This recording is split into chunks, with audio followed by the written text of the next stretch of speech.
welcome to the Art Channel. This week Joshua White and myself will be reviewing an exhibition at the White Cube Gallery in Bermondsey, London by an artist called Marclay, who's an American artist born in the mid-1950s in California.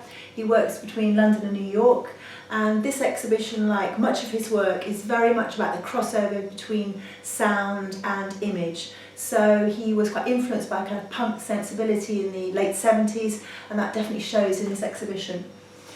So the first major piece you encounter walking into White Cube in Bermondsey is a series of films shot in the street using found objects like tin cans and bottles that he plays with in order to create sounds from.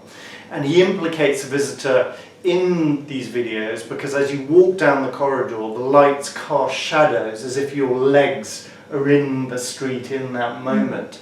And it's quite a kind of playful piece, touching on percussion and the way in which you can make sounds and even music out of found materials, touching them and knocking them against the street and the cobbles.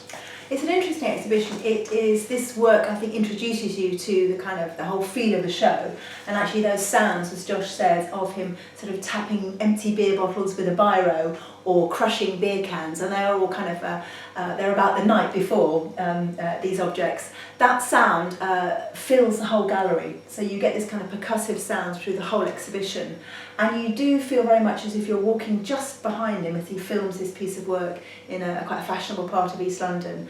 It's to scale, and you can see your legs become part of the video. So there are 6 images either side of you, so you're very much part of it as you enter the show.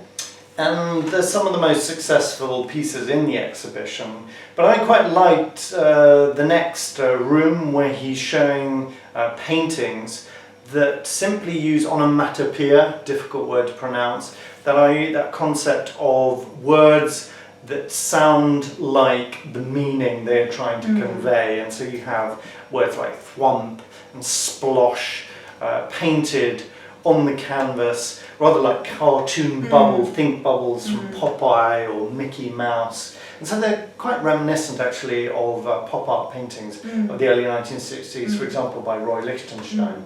Yeah, they are very redolent of that kind of sort of very comic, very kind of accessible imagery, and the colours are very brash, very flat, very bright. So they do have a real kind of commercial feel about them, which is quite nice. And you walk into what is a very big, impressive space, and you are absolutely enveloped by these bright colours and these kind of silly, pretend, but very, very familiar words. And these paintings invite you to say them aloud and silently, to really enjoy that notion of sound and image, word and meaning, and it illustrates the theme of the show, that kind of concept of sound and image in paintings, but also in objects too. And in the next space, he's created an installation using glasses, beer glasses, found in pubs and in beer halls in the continent.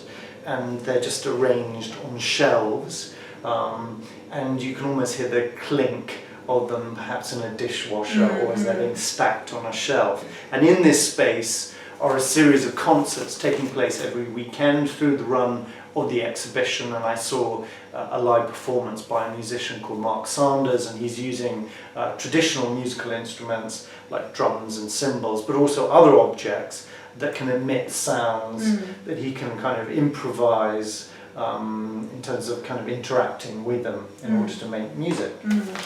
I went on a different day actually, and I just saw the chairs empty, vacant, waiting for this orchestra.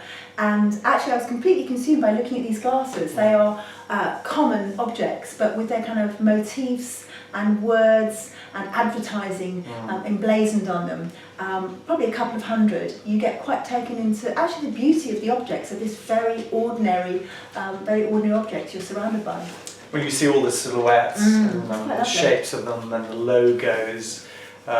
So that's quite successful, rather kind of sedate installation. But during the course of these concerts, the music is being recorded, and then later in the week, the Vinyl Factory is making a series of vinyl records in an adjacent room, and you can see the whole structure set up to press these records. Yeah, it's absolutely fascinating, and when I went into the gallery, that is where most people were.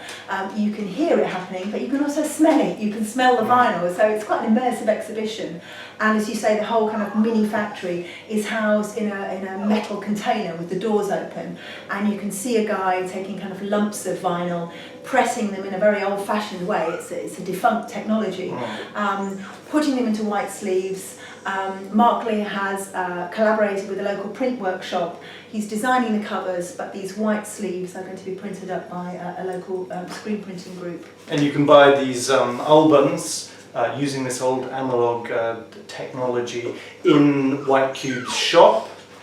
So there's a whole process and development and exploration of sound in the moment, being recorded and then produced as like a collectible object. So it's that whole conceptual sort of arc taking place within the parameters of the exhibition, and it's intriguing. Although you thought that perhaps some of the, particularly the paintings, weren't as successful. I felt the paintings were less successful. They kept my attention for less time. They were very flat, very brash, very fast, and maybe deliberately so. Perhaps that comes out of that kind of punk aesthetic.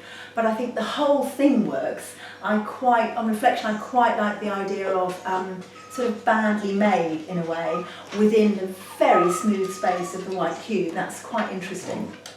Fantastic. Well, thank you for watching the Art Channel this week. Please come back next week when we will post another video. Thank you.